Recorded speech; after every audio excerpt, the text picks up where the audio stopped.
So tonight we are welcoming Laurie Beck Peterson, who's a dear friend of Halide. She is an alternative process photographer and educator based in Philadelphia. She works primarily in gum bichromate, cyanotype, and platinum palladium, and has recently incorporated sustainable plant-based processes such as anthotype and chlorophyll printing into her practice. Laurie's work has been shown extensively in the US and abroad. It resides in private and public collections and has been featured in numerous publications. Tonight, she'll be sharing her journey as a photographer with us and also showing us some of her recent work. So I'm going to turn it over to Laurie. And Laurie, since I'm running your slides, just let me know when you want me to start. Okay, thank you. Thank you, Dale, and thank you, Halide, for inviting me to talk tonight about my work in alternative process. And I just want to give you guys a big shout out for this series of lectures that have kept an awful lot of us company through the pandemic when we couldn't get out, but just really opening up the network of all of us from across the world to hear from each other and learn about work from other alt process or analog photographers that we might not have been able to connect with. So it's you have done a wonderful job with this series, with the light talks, and I'm happy to be a part of them. So, yeah. So I think what I'd like to do tonight is give you a little bit of background about myself, then take you through a couple bodies of work, and then talk to you about what's on the horizon, what I'm dabbling in next. I think that let's pull up the first slide.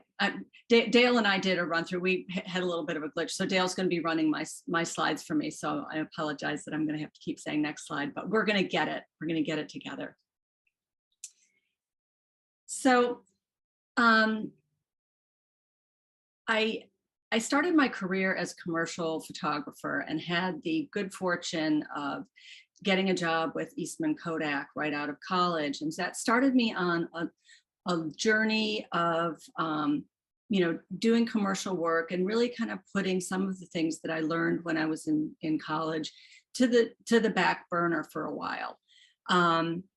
But it was in the early 2000s that I was taking a workshop through the Print Center, where several of us had gone to Ernestine Rubin's lovely property in Princeton, and we were photographing nudes in the landscape.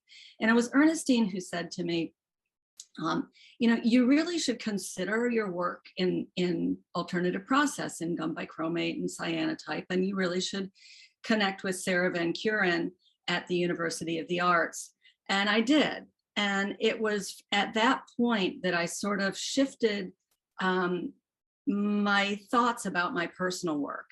And Sarah, I took the beginning and advanced class with Sarah, and she did a wonderful sort of history of non-silver alternative process work. And when she landed on this particular image, this Edward Steichen image, which I've heard it titled several versions of Moonrise, Moonlight, Moonrise, the pond.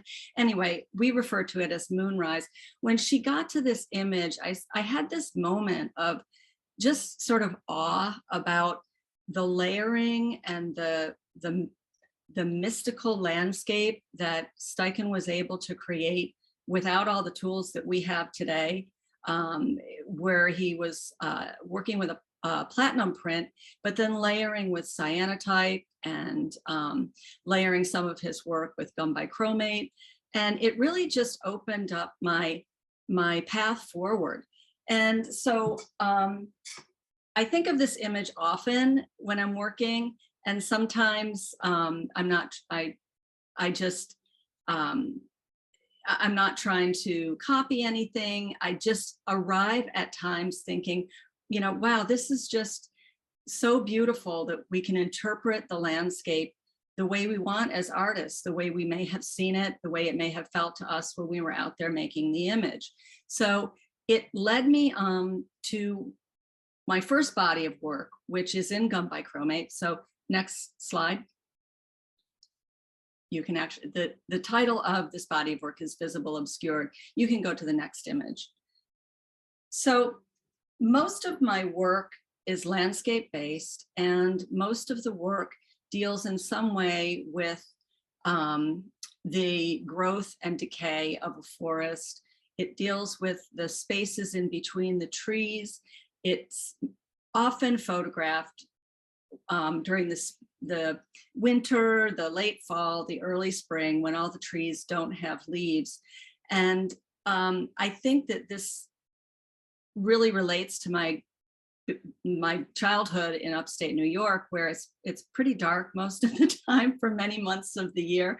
And just looking at the landscape and the forest and the trees, when the light is, the morning light, the afternoon, the evening light, the different times of year, the different seasons, and looking at the same scene, but seeing it differently depending on what's going on, with the sun, with the lack of sun, with the moody, rainy day. And I felt like there was this connection between the layers of a gum bichromate print and that I was seeing in the landscapes that I was photographing. So I'm assuming that most people know about gum bichromate printing. For those of you who don't, gum bichromate is a watercolor pigment that's combined with the gum arabic, and then it's added to a sensitizer, ammonium dichromate, and coated on paper. And you build up these really light layers of different colored watercolor pigment to create your landscape. So you really have the ability to make it what you want. And it can be realistic or it can be fantasy if you want. So this happens to be a piece that is done in multiple layers of lamp black pigment. And I did that because I remember when I was walking through the woods and I took this photo. It was the morning, but the light just hit that knot hole on the tree in a way that it just jumped out at me. But then there's this bramble and this forest behind that tree that really just created this mysterious depth. And I felt that this was the best way to show this particular image. And I think that most of my work takes place in areas that I frequent often, or scenes that I've seen and I've come back to. And I have the good fortune of living right next to the Wissahickon. Pretty much Carpenter Woods is almost in my backyard. And this path that I take, I've been taking for years, but every time I walk, it looks different to me. I discover something new. I discover light hitting something in a different way. So I felt that there's a symbiotic relationship between the process and these leafless landscapes that I work in or work with. So next slide. This image is a pinhole image. I should say the first image and most of my images originate as Holga film negatives that I then scan and enlarge to make a larger Pictorico negative for contact printing. But sometimes I do work in pinhole, and there's something really beautiful about the edges and the depth that you can get with a pinhole image. And this happened to be fall, and it was a very small pinhole camera that I placed on the ground where the leaves were. But it just, this pile of leaves just really just drove me right into, again, the trees with no leaves, but the endless little snippets that you can see way in the background of just an endless forest. So next slide. This piece there's a fence. You can see it in sort of the center of the image. There's a fence in a little low area where I walk that happened to be an area where many people would run their dogs or their kids, and they really had trampled down the growth. And so in order to let that area regrow, they fenced off the area so that we couldn't get inside it anymore. But for me, symbolized this really beautiful connection between the people who are using and walking through this forest and this landscape every day and seeing things that I'm seeing, but this commitment to not destroying the landscape. And it's still today a fenced off area where there's regrowth, and it looks different all the time. It's a bird sanctuary. We're known, the Carpenter Woods is known for being a landing spot for many birds that are migrating. So you often see people down in this area just looking around, looking for birds, but it's this mesmerizing scene that I'm trying to recreate from my memory. So next slide. Working with Holga, you often end up with light leaks that you either want or you don't want. And this might have been a throwaway piece for me, but I really felt there was something magical happening for me with the way the sun was cutting out a piece of the tree on the right-hand side, and then the little flare along the bottom. And again, it's my interpretation of this beautiful forest that I get to walk through every day. The trees, you know, they grow, they fall, they decay, they go back to the earth, more trees grow, and it's this beautiful dance of life and death and rebirth and regrowth that I'm looking for. And so next slide. And I don't really have much to say about this piece. I remember fondly when I took the image, it was a one frame on a walk with a friend, but the beautiful reflection in the pond, or it's not actually a pond, it's the Wissahickon Creek, was what sort of struck me. And again, this is moving in towards more of a palette that I saw in the Steichen piece that mesmerized me when I first started working in gum. So next. The first several images I just showed you are local. They're an area that I continue to photograph in and continue to add pieces to this body of work from the Wissahickon and Carpenter's Woods. But this is one of those scenes that I passed on my way back home to visit family year after year. It's along the side of, I believe it's the Pennsylvania Turnpike, right above Scranton, and there's an old quarry of rocks off to the right-hand side. But what fascinates me every time I drive by is the little sort of lyrical trees that line the top of that rock, and how the sky behind it just creates, for me, a different view every time I go by. So this is not from the Carpenter Woods or the Wissahickon series, but this is still on sort of my journey up towards the Rochester Finger Lakes area, where I also photograph where there are no leaves on the trees. So next slide.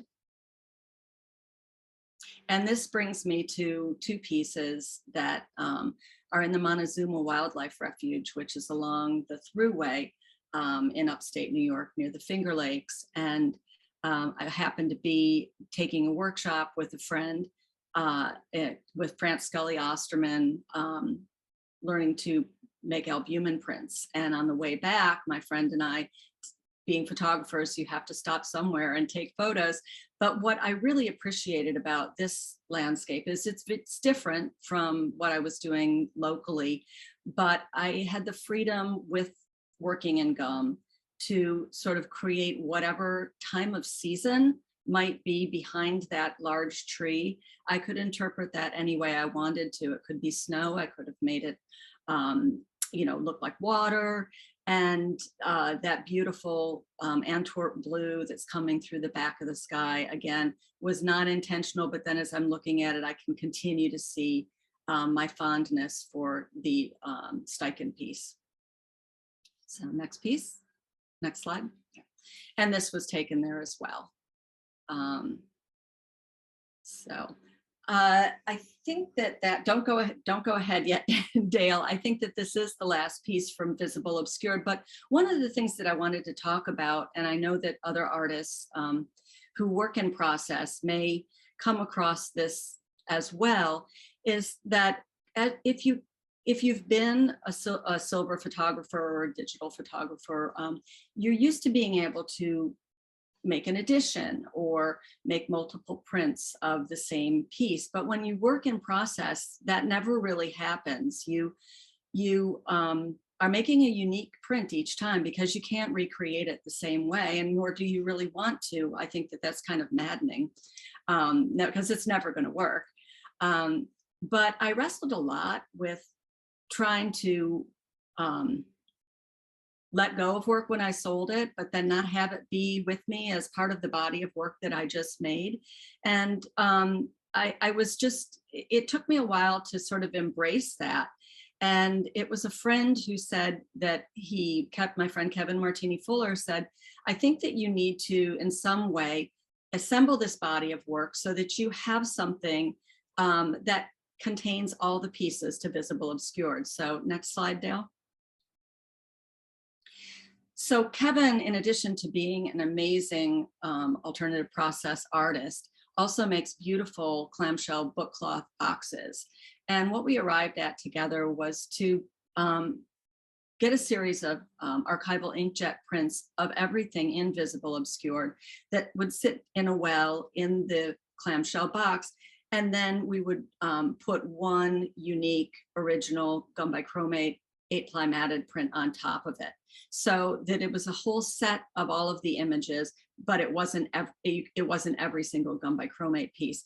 And that seemed to, for me, satisfy my need to have this body of work whole for myself.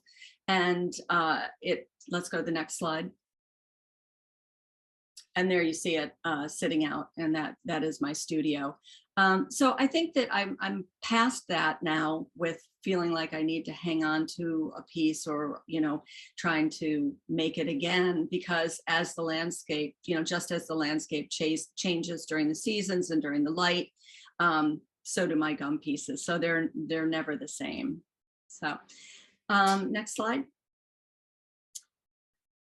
So after working for many years on Visible Obscured and looking at the growth and decay of the forest, from my perspective, all the growth and decay that I was looking at when I was photographing was natural. I came upon a project that the Schuylkill Wildlife, or the Schuylkill Nature Center, had a call for artists to work with the ashwood stumps that were being cut. The ashwood was being cut down and the stumps were being left behind, as a way to deal with the emerald ash borer's infestation in the area. And it's a really, it's a big problem, and it's a sad problem, because forests are getting cut completely down, and they will never look the same. And there really is no natural enemy to the ash borer. It's just going to continue to go through and decimate these forests. But the call was interesting for me in thinking about, the trees are being cut down as a way to stop the infestation, but we're being asked to then work with the wood pieces in some way as I was seeing it, give them some new life or some new purpose in this very sad situation. So I've never worked dimensionally. I've always worked 2-dimensionally. So this is my first go at trying to work on wood, on an alternative surface, and working dimensionally. So next slide. So I thought it would be interesting to show some of my pieces that I submitted to the project. I wasn't quite certain I knew I could print on wood. I wasn't quite certain how I was going to do it. So these were just some of the studies that I sent to them when I proposed working with them. And again, I chose to work during the early spring, when the leaves were not on the trees, so that we could really see the depth into the forest.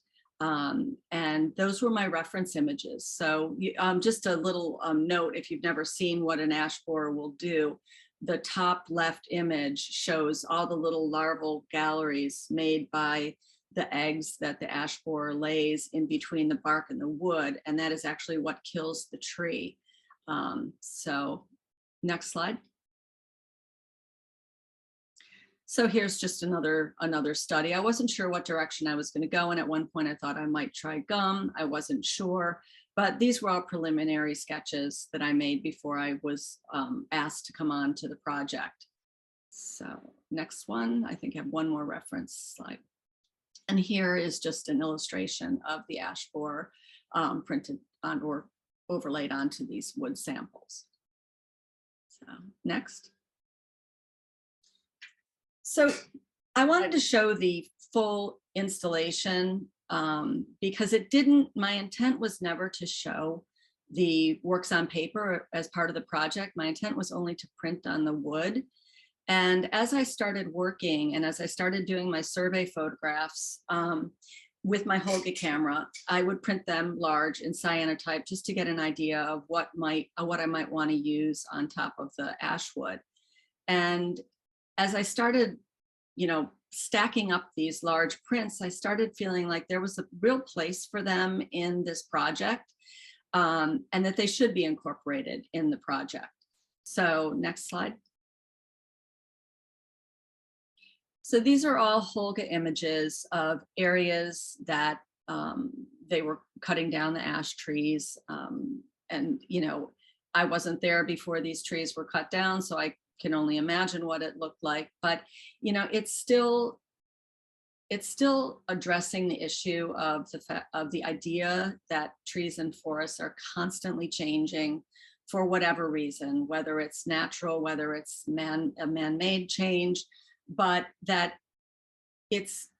we go on a walk, and every time we go on a walk in the woods, the forest, we're seeing something different because it's never really the same. So next slide. I felt it was important to show some of these other images that I saw on my walk through the woods, just to sort of illustrate the process that the people who work on the property are going through, as they're cutting down this wood and leaving things behind for us to discover, such as what this piece, which I actually find to be fascinating, the way the wood just broke off. So next piece.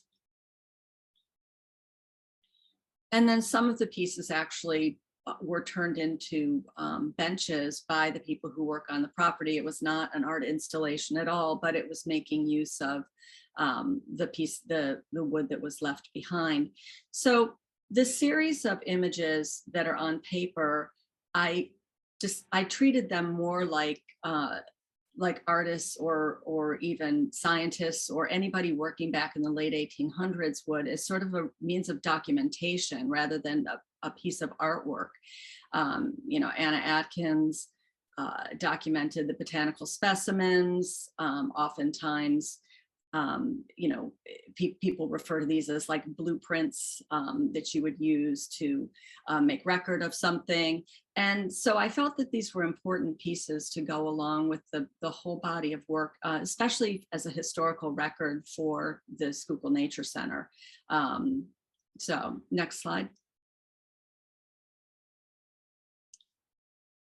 And there's just evidence of the larval gallery. And it's as I was working, there's a beauty in a lot of this, but it's really sad at the same time. So I was wrestling a little bit with that as I was making these images. So next slide.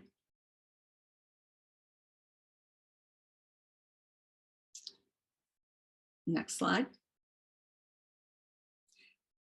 So when I got to actually printing on the wood, I reached out to a couple of the woodworkers in the building that I work in the studio that I work in, to get some help with, with sanding down the top of the wood and understanding the properties of the wood, and that, you needed to be dried in some way. And I just let it naturally dry. I didn't take it to be dried. I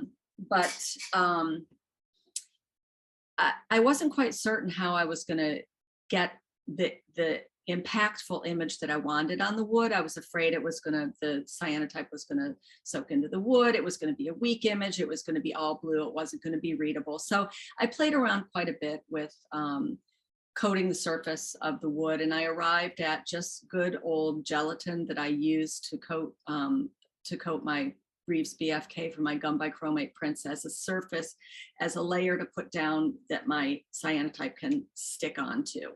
And I was really, really excited when I made these pieces to see how the cyanotype was living with the rings of the tree, the cracks in the tree, how these two things have sort of become something new.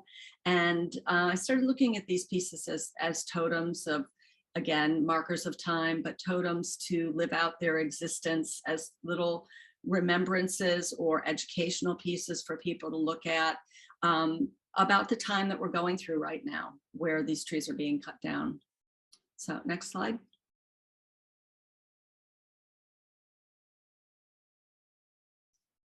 Next slide. You know, and as I was working on these pieces, I started to become a little more strategic with where the image was going in relation to where maybe the knot hole or the little center hole was, and the little veins of the cracks in the wood were in the piece. But I was never certain how the cyanotype was going to react with those little slices in the wood. And it was always really surprising and pleasing at the same time. Next slide.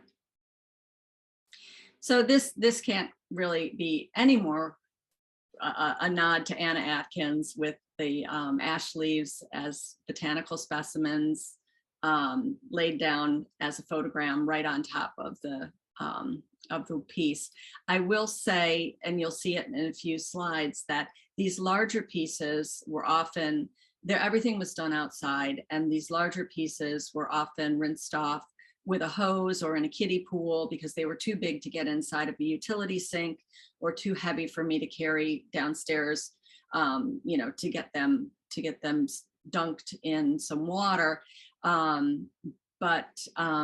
I did turn my front steps blue at one point because I rinsed out the wood piece, got it to the point that I loved it, and then forgot to rinse off the steps. So they continue to expose and be blue for a while, but the blue is now gone.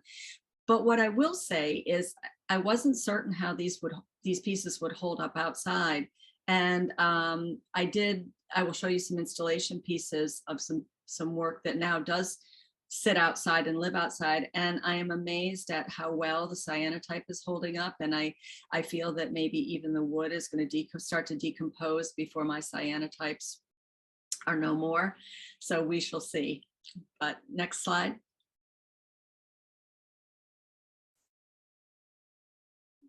Next slide. Next slide.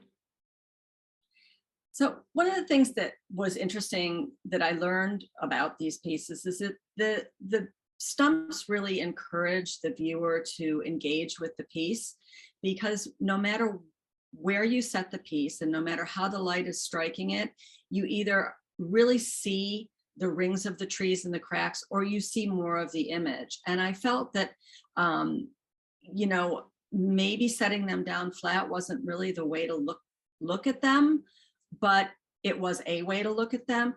This was at Soho Photo in New York, and they chose to put it up on the pedestal like this. And if you go to the next slide, you can really see how the way they had this lit just accentuates that the amazing life of this tree with all the circles, and then it's sort of swirling around with the image on the piece. So I really was excited about that, and have spent a lot more time looking at my pieces from all angles. You can go to the next slide. So a woodworker bought the piece and ran into not the same issues, but was considering the same things that I was considering, which is how do you look at the piece? And originally he bought the piece and he said, I would really like to create this and make this into some sort of a stool. And I think he was arriving at the same things that I was arriving at, is that they're really the most beautiful when you can see them at a slight angle, or you're walking around them and you can see the light hitting them and showing the rings. So next slide. So here are a few installation pieces. This was at Parktown Place. In Liquid is in partnership with Parktown, and they, I think, have 2 shows a year. This was from Chiaroscuro Spring. That was last spring. And I felt they did a really beautiful job of marrying my pieces with some of the artwork from other artists. Sam Nahadi's painting is off to the right. And then if you go to the next slide, these are Rebecca Saylor Sachs pieces on the other side of that gallery. And next slide. I put this in here again with Sam's pieces, but also so you could see the cyanotype that's still dripping down the side of the bark on this piece. So I'm not sure what the next slide is. Can you go to the next one? We might have to, yeah, go back, just go back one before we jump into this. So I feel that over the last, it's been not quite 20 years since I started working in process. My work is dealing with similar issues, but it's continuing to grow and become more experimental. I'm still very interested in the layering of gum bichromate and sort of the idea that that can create such a beautiful ethereal image, sort of even like mysterious. And then I moved on to this work, which got me thinking about, you know, the end of the life of these tree stumps. And then we all got locked down for a little while and I wasn't doing much work. And so I do have to give a shout out to 2 people. One was Diana Bloomfield for convincing me to connect with Ann Eder, who has just finished doing, or is about to finish doing a series of workshops or series of classes at Halide. But Diana encouraged me to take Ann's plant-based printing course online through the Harvard ceramics program. And it has, I feel, been this natural progression into newer work that I'm doing now to sort of move through these stages and now find myself considering and really working in sustainable plant-based printing. So if you go to the next slide, and now the next slide, sorry. In addition to making anthotypes and some phytograms and cyanophytograms and all the wonderful things that Anne was teaching us, I was also, again, being challenged to think about the fact that these pieces that I make are dying. They're going to go away. They're not going to be with me forever. And it, you know, an anthotype is going to fade. And a chlorophyll leaf is going to die.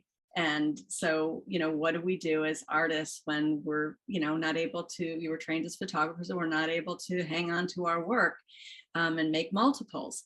But it's been very freeing and very interesting to me to start dealing with plant life and living things that are, you know, you're actually essentially cutting the leaf when you print on it and killing it, you know, but you're also turning it into something new for this brief period of time. And you're dealing with sort of the ephemeral nature of the process.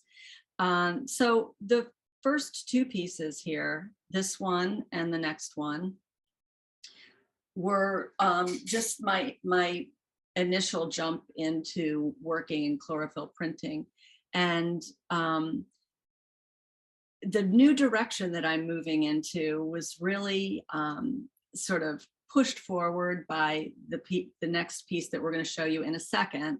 And I want to give you a little bit of a background about this piece. And I'm really hoping that the technical issues that I was having earlier with getting the piece, this next piece, to be audible for you is going to work. So in any case, we've been working in our family to help my dad clean out his studio. And as he's retiring, my brother and I were, helping him, take furniture out. But in addition, take my brother was getting some of my father's musical compositions to take back to his studio and his library. My father is a percussionist and a composer. And as I was thinking about printing on these leaves, I was thinking, wouldn't it be interesting to take some of my father's handwritten compositions and use that as a light resist on this leaf? It's something of my father's. It's the leaf, the chlorophyll leaf is something that I'm working on. And the piece that I came across that my brother sent me happened to be a composition that my father wrote for my brother. And my brother performed it back in the 80s, 70s, late 70s. I don't even remember. So my brother sent me the composition, or sent me the recording of him performing the piece. And I put this all together for my father as a gift for Father's Day last year. And it wasn't a hurdle that I had to get over, but I was trying to figure out how best to hear the piece, to hear this composition. And I arrived at using a QR code that my dad could use, his cell phone to take a picture of the QR code. And then he could hear the piece through his hearing aids, which are connected to his iPhone. So it was this really wonderful sort of family collaboration that I don't think either of them realized they were collaborating on until I gave the piece to my dad. But it's moved. I want to play this piece for you. I hope it works, and then talk about what this has pushed me to move on to next. So Dale, let's cross our fingers that we're going to be able to have this next piece with some audio.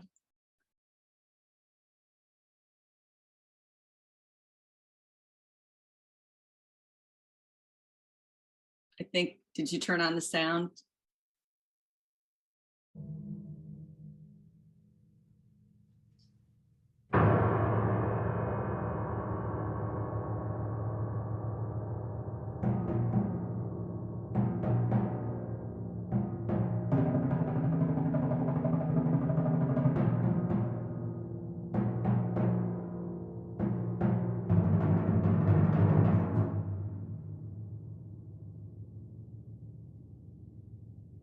Okay, it's a long piece. That's just a small excerpt of the piece. But I think we can close out the show and I'll talk about where I'm going next. So thanks. I'm glad that worked. We had a few technical issues earlier today, but where I'm going with the work now is I'm interested in trying to hear what sounds the leaves actually make themselves, so that I can relate the sound a little more closely to the leaf that I'm printing on and possibly the imagery I decide to use on the chlorophyll print. So I'm just beginning an exploration of attaching biosensors to the leaves so that I can get data and then convert it into sounds from the actual leaves that I'm printing on. And it's in the very beginning stages. It's very interesting. It's very confusing to me, but I'm going to get it. And I feel that it's this sort of, again, this progression of moving on to something else that seems to present itself to me by something else I've worked on or some project that I've been involved in. So I hope to, the next time I'm presenting somewhere, to have a series of some chlorophyll prints where we can actually hear the sounds that we are able to get through the biosensors of the actual leaves with images. So that's it. Great. Thanks, Laurie. Yeah, I'm looking forward to seeing and hearing that new work too. me too. So if anybody has any questions, you can feel free to type it out in the chat. Or if you want to use the raise hand function, you can do that and I'll have you turn your mic on so you can ask Laurie questions with your voice instead of with your typing fingers. So we'll give people a couple seconds to type or raise their hand. Um, and just a reminder for those of you who are in Philly, come by to see the Living Image show before it closes on Sunday. We're having an in-person closing reception on Saturday evening. We're also, Laurie, one of the earlier images in the slideshow was a pinhole image, and Frank reminded me that we are actually having kind of a pop-up pinhole show. World Pinhole Camera Day is in April, so we're going to collect work prior to that and have a show, kind of a pop-up show during April. So if those of you who are tuning in from the Philly area, you can reach out to us to arrange to drop off your pinhole images if you'd like to be a part of that show, or you can bring them by on March 26th when we're having that day of demos, and just drop it with us. So I just wanted to let people know about that because I'd forgotten to mention that early on, and your pinhole image reminded us. Okay, so Martha has a question. She's wondering, what size did you print your paper cyanotypes, and were they hung with magnets? She loves the presentation. Oh, thank you. Thank you. 20 by 24 is the paper size. And I'm glad that you asked the question, because I did also want to say, yes, they were hung with magnets, and that was intentional because they, for me, were these documents almost that like you'd pin them up on the wall to have a survey and look at, what was going on right now at the, in the progression of cutting some trees down. Yeah. And that's Hahnemühle Platinum Rag. You're welcome.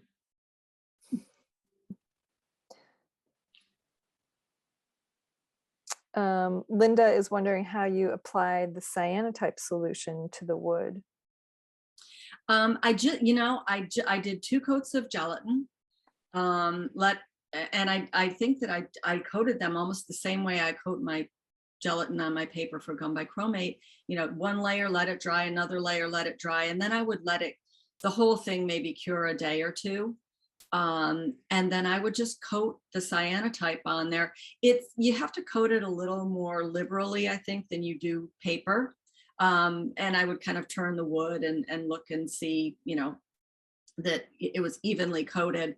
And I would let it dry the normal amount of time that you would let a piece of paper dry. And I would put the negative on top, put a big piece of glass on top, carry it outside. It was about a 12-minute in summer noontime sun, and yeah.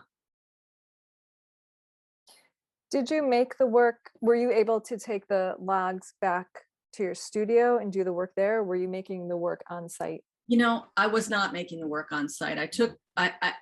My studio's on the 2nd floor and I'm all the way down at the end. So it got very cumbersome to take these stumps outside and then bring them back up to the studio. So it was actually easier to work on them in my driveway.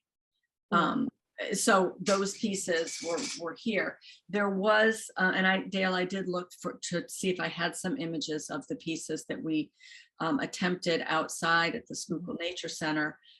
They had asked for me to consider printing on the stumps that were still live in the ground.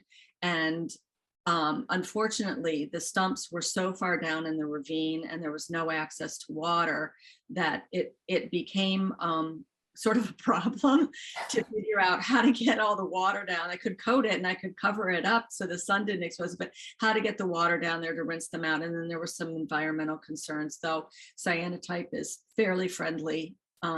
It still would be going into the ground. So I was telling Dale this story and I couldn't find the images. I arrived at the idea of printing on pieces of vellum and then adhering them to the top of the stump so that there was something that people could see as they were walking through the trails, to sort of mark what these what these stumps were. And I finally had gotten one of the pieces of vellum on the stump, and I went back to do something, went back up to my car. I don't remember what I did. And I came back and there was this kid jumping, like doing parkour on top of all the stumps. My artwork was getting ruined. And that wasn't a good day. But I did manage that did not hold up. But now what I have learned from this is that I can print on a stump. I can print on these and leave them outside in the weather, and they are holding up pretty well. I mean, I know Ann Eater's work also deals with, sculptures outside that just eventually disintegrate, and that's part of the piece. And so are these. But no, it didn't work out for that particular project. Okay, so we have a couple questions. Patricia is asking, what did you use to make your enlarged negatives? I just used Pictorico inkjet transparency film. Yeah, except for the ones that were the leaves. Those were photograms. Let's see, Kimberly is glad that she learned of your work tonight. She loves all of it, but found the first series particularly inspiring. And it's inspiring her to learn gum bichromate, which is great. Oh. And she wants to see where the new work goes, which is also great. Well, all I will say, Kimberly, is that if you start in gum and you love it, just join the club of those of us who love slow art, because it takes a long time, but it's extremely rewarding. It's wonderful. I wish you success with your gum pieces when you make them. So we have back-to-back questions from Sarah Van Kuren and John Joyce. And Sarah's wondering what draws you to the blue of cyanotype. And John is asking if you can share what it is about gum bichromate that speaks to you. I'm gonna address Sarah first. I haven't always been drawn to the blue of cyanotype. As a matter of fact, I was thrilled to move on to gum bichromate when I was studying with you, because I was a little tired of the blue. But I felt that for this particular project, number one, it was a little more accessible, but number two, I felt that it was very powerful. It was a very powerful, intense, that Prussian blue, that deep blue, just seemed to be an important color for the pieces. So I hope that answers your question, Sarah. And John's question was, what is it about gum bichromate that speaks to you? I think that really what speaks to me is the process of making the work. You do have to slow down. You do have to open yourself up to the fact that there are a lot of inconsistencies in a way in printing. The gum is very fragile when it's wet, and it can be manipulated. But I think that it's the experience of working in the process. But for me, it really is the fact that I can create something that comes out of my head and my gut, and as I'm moving along and choosing what pigment color to use next, that it's not this prescribed, you have to use, RGB or CMYK. Like you can get lost in your fantasy with it. And I think that it's such a compelling process, and it's so rich when you build up several layers and you really look at the piece and you really get involved in it. They're amazing. They're just everybody's gum pieces. I'm not speaking about mine specifically, but gum pieces are amazing. They are really, they have a depth that is hard to match. So. Frank is wondering if you think about texture and three-dimensional space with some of your works while you're creating them. The wood excuse me, the wood cyanotypes especially, but also the leaves are very textural. Yeah, and it's been like I said, this has been a new. I'm not an easy one to change from things that I was fine working on the paper and these flat surfaces, but I do think a lot about it, and I think that I've found that I reach out a lot to other artists who work dimensionally, who work with in installations on installations, and who are not photographers and not even process photographers. Now that I'm starting to work dimensionally and more texturally and addressing things that have never been something I've considered, when there's just not a consideration. I don't have to wrestle with those things when I'm working the way I had always been working. Martin is wondering if you've tried toning your cyanotypes. I have, but not on the trees, not on the wood. So yeah, and I wonder, because the wood gives you, instead of starting on a white surface, you're starting on a tan or brown or gray surface. So I wonder if the image would get maybe dulled down, but I don't know. But it's something to try. Certainly bleaching areas back would be interesting. Yeah. Haven't done it yet, but I can try. Next challenge. Yeah. He also says that he loves your work and your talk, and I wanted to let people know too that we get a saved transcript of the chat. So if you want to put anything in the chat that's not necessarily a question, but a comment or something that you'd like Laurie to see afterwards, we'll be saving the chat and then sharing it with her. So feel free to put things that are not necessarily questions, but that you'd like Laurie to see afterwards in the chat. But also, if anybody has any more questions, feel free to put those in there too. And we'll give you a couple minutes.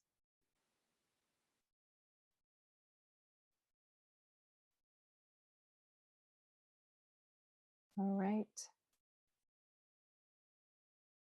All right, looks like there may not be any more questions, but I don't want to speak too quickly in case someone's furiously typing. All right. So, okay, the comments are coming in. Everybody's loving your work. Oh, thank you all.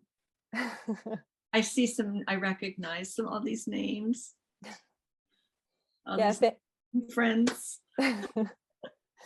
Yeah, thanks everybody for tuning in tonight.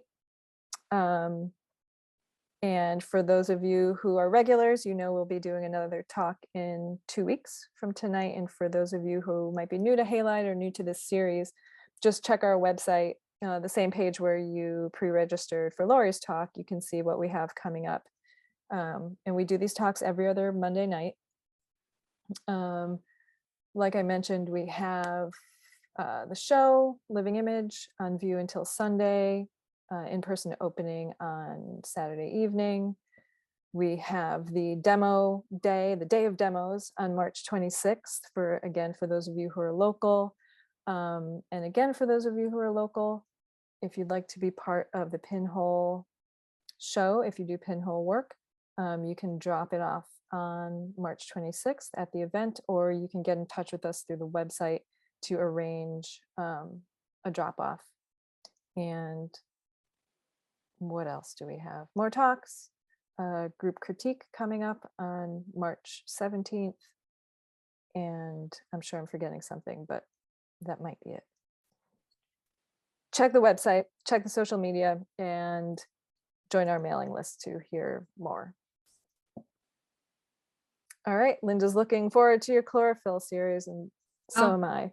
Me too. Me too. It's exciting. I'm learning new things, always trying. That's so, great. Yep.